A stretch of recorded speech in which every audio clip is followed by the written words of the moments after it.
Amém. Santificação progressiva. Eu tenho falado amplamente a respeito desse assunto sempre que temos oportunidade, mas nunca é demais ouvirmos sempre as verdades fundamentais e centrais a respeito do Evangelho, a respeito da Palavra de Deus, a respeito da nossa vida cristã. Em primeiro lugar, irmãos, a gente precisa definir a respeito da santificação, o que ela é. O que é a santificação? Diferentemente da justificação, que é um ato único, declarativo de Deus em relação a todos aqueles que creem em seu Filho Jesus Cristo. A justificação é isso, né? É um ato declaratório, é Deus declarando em seu tribunal que determinada pessoa que creu em Jesus Cristo pela fé somente é justa. Deus declara essa pessoa justa, sem mais nenhuma culpa, né? Como se não houvesse pecado. Isso é a justificação. Acontece em um momento no tempo, no espaço, em um momento específico, que é quando o pecador ouve a palavra de Deus, compreende ela, reconhece o seu pecado, se arrepende do seu pecado e crê pela fé somente em Jesus Cristo, nosso Senhor. Nesse exato momento que ele crê, Deus, em seu tribunal celestial, vamos dizer assim, que ele bate um martelo, né? Ele como sendo o juiz, declarando Carlinho, um pecador que confiou única e exclusivamente pela fé em seu Filho Jesus Cristo, em sua pessoa e sua obra, como Carlinho fosse agora justo. Justo, é um ato declaratório. Deus declara Carlinho justo, sem nenhuma culpa, sem nenhuma condenação mais, sem nenhum pecado mais, vamos dizer dessa forma, que o condene. Por quê? Porque Carlinho confiou de que o que Cristo fez é completamente suficiente para a expiação de todos os seus pecados, para o perdão de todos os seus pecados. O que Cristo fez foi o pagamento pela dívida pelos seus pecados, e que a justiça de Deus já foi satisfeita, a ira dele já foi aplacada. Então Carlinho, quando confia em Cristo, Deus declara Carlinho justo. É um ato declaratório. Agora precisamos entender que isso significa que Carlinho não passou a ser uma pessoa completamente perfeita, né? Não é nesse sentido que Carlinho é justo, perfeita, sem pecado, que não erra mais, mas é no sentido de alguns teólogos usam um termo forense, né, do direito. É um ato declaratório. Deus declara Carlinho justo, sem culpa, sem pecado e sem condenação. Por quê? Não pela justiça dele, mas pela justiça de Cristo que foi imputada a Carlinho, uma justiça perfeita, completa, suficiente para torná-lo justo diante de Deus. Então a justificação é um ato em que Deus declara isso, mas a santificação é diferente, não é um ato. A santificação é um processo contínuo, permanente, até desfechar-se em glorificação. Então, quando é que a santificação começa? Começa exatamente a partir do momento em que a pessoa crê, ali entre regeneração, arrependimento e fé. São atos que acontecem ali quase que simultaneamente, né? Mas no que diz respeito à ordem da salvação, a gente entende que a regeneração é que acontece primeiro através do chamado eficaz pela palavra, né? A palavra está sendo pregada e Deus, através do seu Santo Espírito, chama os seus eleitos eficazmente. E nesse momento ele dá vida aos eleitos dele, que é a regeneração. A pessoa nasce de novo, então enxerga o seu pecado, a sua natureza caída, corrompida, má, a sua necessidade de perdão e de salvação. Então em resposta a essa ação de Deus nele, arrepende-se dos seus pecados e crê em Jesus Cristo. Isso acontece quase que instantaneamente, quase de forma simultânea na pessoa que é salva. Então, a partir desse momento da conversão, começa então o processo de santificação, que inicia-se na conversão e irá ser concluída na glorificação. Ou seja, é um processo que perdura na vida de um cristão ao longo de toda a sua vida cristã. desde a sua conversão até a sua glorificação. E o que consiste esse processo? Consiste em uma transformação contínua na vida do crente, em que o Espírito Santo, através dos meios de graça, a palavra de Deus, a oração, a comunhão dos santos, o culto, a ordenança, a ceia do Senhor, conforma este cristão cada vez mais a imagem e semelhança de Cristo. Romanos capítulo 8, versículo 29 vai deixar muito claro que nós fomos predestinados para sermos conforme a imagem de Cristo. Então a santificação é este processo em que o Espírito de Deus, que agora habita nesse pecador que se arrependeu e creu, vai esculpindo Cristo nele. É como se fosse uma obra de arte, Imagina aí uma pedra bruta, uma rocha bruta que somos nós, quando antes da conversão e quando nos convertemos, somos ainda essa rocha bruta. E o Espírito Santo agora pega lá seu martelo, seu escopezinho, seu pincelzinho, e vai quebrando essa rocha bruta, e vai dando forma a essa rocha bruta, e daqui a pouco a rocha bruta já está aparecendo agora mais com a semelhança de Cristo. E ao longo de toda a sua vida, esse processo continua de esculpir Cristo em nós. Ou então, você pode usar aí como figura, a arte de um artista que trabalha com madeira, Pega lá um tronco bruto de uma árvore e começa... Vai lapidando. Exato. Vai lapidando, na questão da rocha, da pedra. E no caso da árvore, da madeira, o madeireiro, eu não sei como é que chama, esses artistas que trabalham esculpindo imagens ou figuras em madeiras, Então ele começa lá com a sua talhadeirazinha, tirando os pedaços, daquele tronco grosso, bruto, e vai começando agora a dar forma. Daqui a pouco daquele tronco bruto surge uma bela imagem, um pássaro, um homem, uma bela obra de arte feita a partir daquele pedaço bruto de madeira. Então é exatamente isso que acontece na vida do cristão. É o Espírito Santo moldando, lapidando, quebrando, dando forma ao crente, conformando este à imagem e semelhança de Jesus Cristo. Então por isso que nós batemos sempre na mesma tecla. Quanto mais o tempo passa na vida do crente, mais esse crente vai se parecendo com Cristo. Se isso não acontece na vida de alguém que professa fé em Cristo, depois de 20, 30, 10, 15, 20, 30 anos, e não houve uma mudança substancial nessa pessoa, em seu caráter, em seu coração, em seus pensamentos, em suas palavras, em suas ações, então é de se duvidar muito se de fato essa pessoa foi convertida verdadeiramente. Porque é impossível alguém ser verdadeiramente salvo, convertido, habitado pelo Espírito Santo e permanecer exatamente o mesmo, ou apenas mudou algumas questões estereótipas ao longo de 5, 10, 15, 20, 30 anos de crente e professo. É impossível isso não acontecer, uma mudança na vida dele, uma transformação na vida desta pessoa. De maneira que é de se duvidar se isso não está acontecendo na vida de alguém que professa fé em Cristo, se essa pessoa é ou não é salva verdadeiramente. Então é um processo, cujo processo o Espírito, através dos meios de graça, esculpe Cristo nesse crente, de maneira que cada vez que o tempo vai passando, os anos vão passando, mais esse crente vai ser mais piedoso. Ele não vai se tornar perfeito, mas ele vai ser mais piedoso, ele vai ser mais santo, ele vai ser mais cheio do Espírito Santo, ele vai ser mais cheio das virtudes e dos frutos do Espírito ali em Gálatas 5:22. Ele vai ser alguém que ama mais, ele vai ser alguém que tem mais paz, ele vai ser alguém que é mais alegre, ele vai ser alguém que é mais bondoso e benigno para com o próximo, mais paciente, mais manso, mais tem domínio próprio, mais fiel em relação à fidelidade.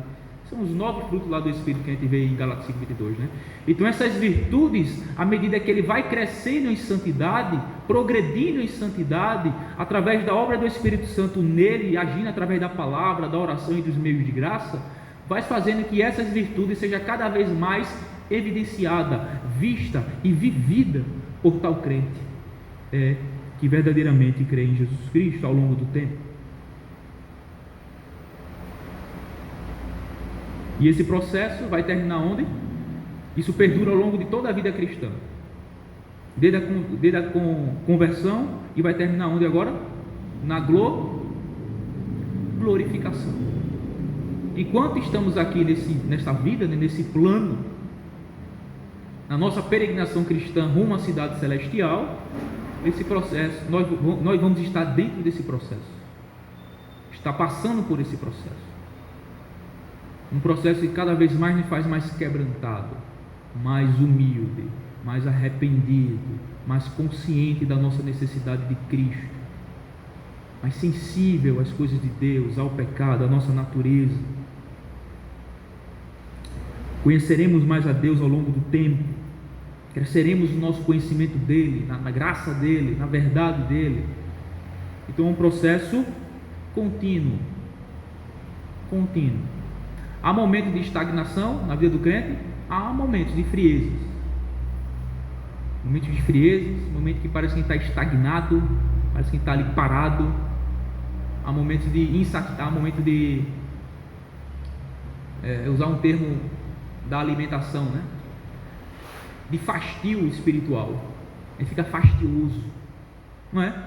Esse momento de declínio, de frieza, sabe?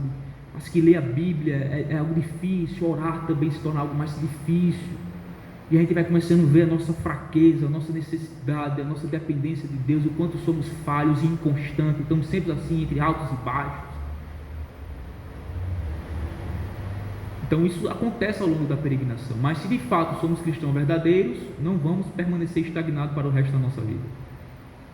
O Espírito vai nos mover, vai nos animar, vai nos fortalecer, vai nos reavivar, vai agir e operar no nosso coração, de maneira que agora a gente vai receber força, graça, ânimo, disposição, e agora começamos novamente a buscar a Deus, ler a sua palavra de forma mais dedicada, mais zelosa, orar mais constantemente, com mais tempo, com mais dedicação, momentos a sós com Deus, momentos secretos.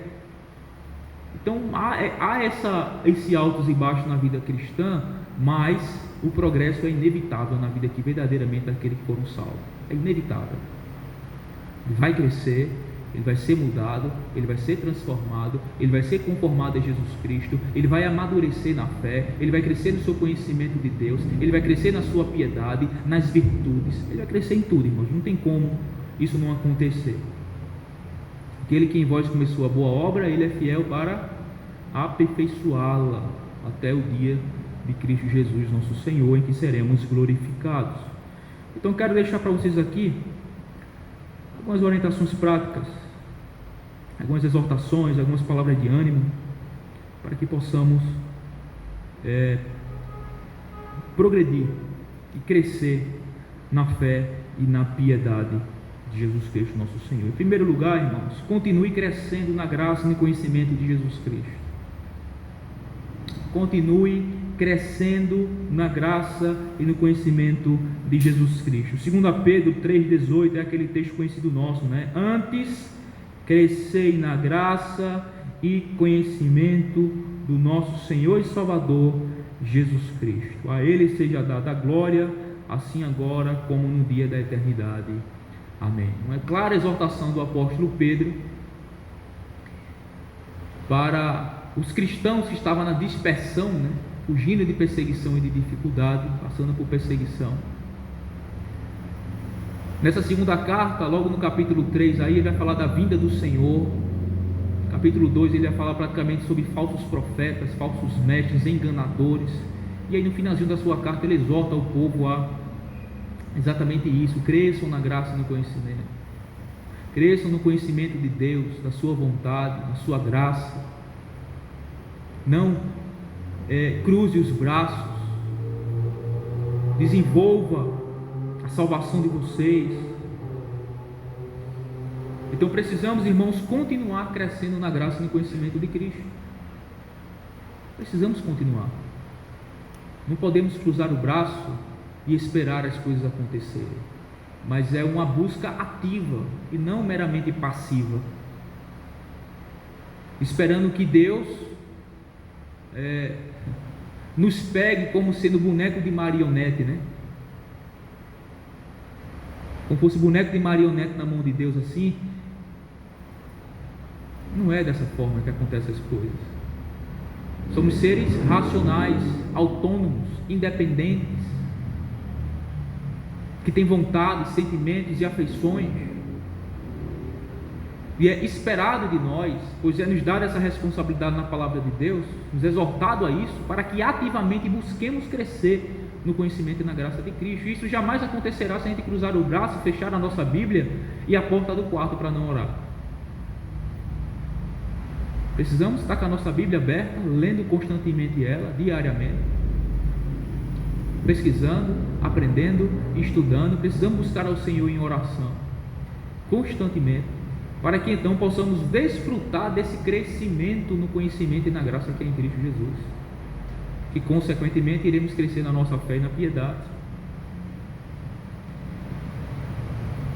Segunda coisa, não devemos nos contentar em permanecer um cristão imaturo, como foi muito dos casos dos cristãos lá de Hebreus. Não se contente em ser imaturo, irmãos. Tem muitas pessoas que se contentam com o estado da sua fé, vamos dizer assim, com a sua condição atual espiritual. Não, eu conheço algumas coisinhas assim, questões fundamentais, essenciais. Eu sei que Jesus morreu por mim, e fica nisso e está contente com isso, como se não ansiasse ou desejasse conhecer mais a Deus e ter mais comunhão com Ele. Então nós, como cristãos, não devemos nos contentar em estarmos estagnados no nosso conhecimento de Deus e na sua graça, que consequentemente nos conduzirá à imaturidade. A nossa imaturidade é exatamente a consequência da nosso pouco conhecimento de Deus, da nossa pouca intimidade com Ele.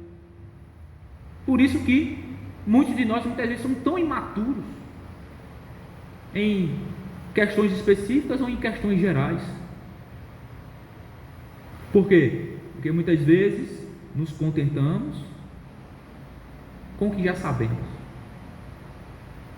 com o grau ou nível de conhecimento que nós já alcançamos, quando na verdade a exortação bíblica é: continue crescendo no conhecimento e na graça do nosso Senhor e Salvador Jesus Cristo. Hebreus 5, 12 a 14 diz assim: porque devendo já ser mestre pelo tempo, ainda necessitais de que vos torne a ensinar quais sejam os primeiros rudimentos da palavra de Deus.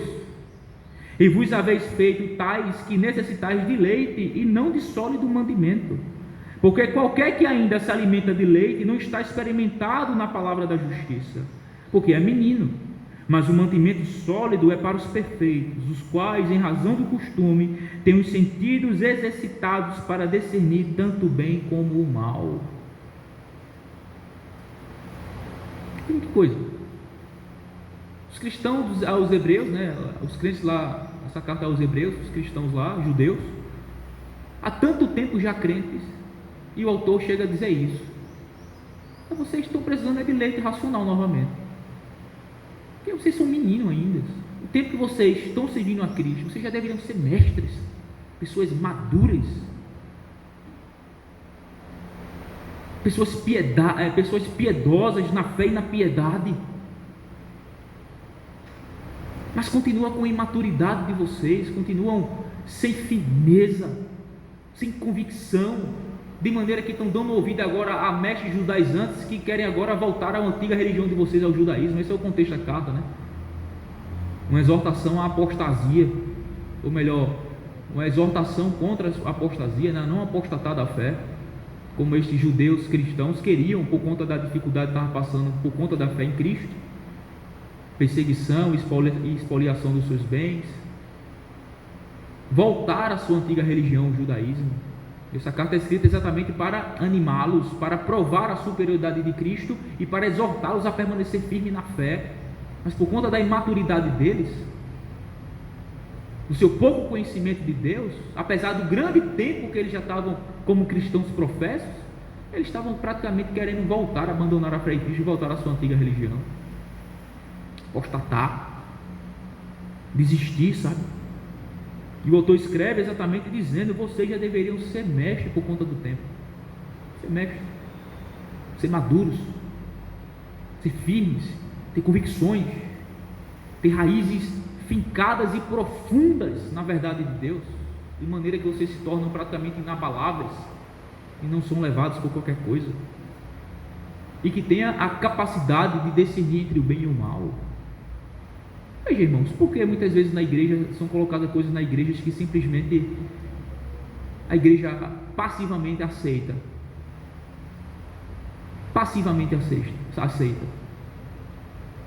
Muito se dá por conta de imaturidade, falta de firmeza, falta de convicção. E tudo que é colocado na igreja é aceito, como sendo palavra de Deus, como sendo verdade, sem nenhum senso crítico. E sem nenhuma capacidade de discernir se de fato é certo ou não, bem ou mal. Precisam crescer, irmãos, na maturidade. Crescer na maturidade. Deixarmos de sermos imaturos. Não se contentar em permanecer como cristãos imaturos, mas buscar a maturidade cada vez mais, o crescimento em Deus. Agora é Deus quem opera em nós, por meio da sua palavra, para conceder-nos maturidade espiritual, para nos santificarmos. João 17:17 diz assim: Jesus, tendo em mente seu povo redimido, ele orou dizendo o seguinte: santifica-os na verdade, a tua palavra é a verdade. É fundamental, irmãos, a leitura constante, regular e atenta e humilde da palavra de Deus, para que então possamos sermos capacitados em crescer na nossa santificação, na nossa piedade, na verdade de Deus.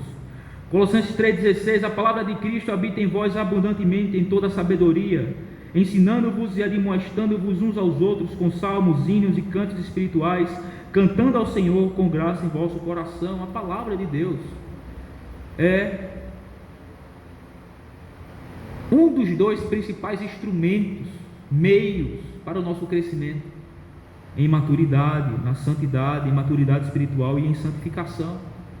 Como já falei aqui outras vezes, né? Perguntaram uma vez a Tozer, a W. Tozer, qual é mais importante, né? A oração ou a palavra? Aí ele respondeu com outra pergunta, né? Qual é mais importante para um pássaro, a asa esquerda ou a asa direita? Exatamente isso. A palavra de Deus e a oração, os dois principais meios de graça, instrumentos de Deus para nos conduzir à maturidade espiritual, ao crescimento na santificação. Agora, se nós não praticarmos esses exercícios, vamos o quê? Atrofiar, não crescer, não desenvolver. Veja, a gente faz academia aqui na academia.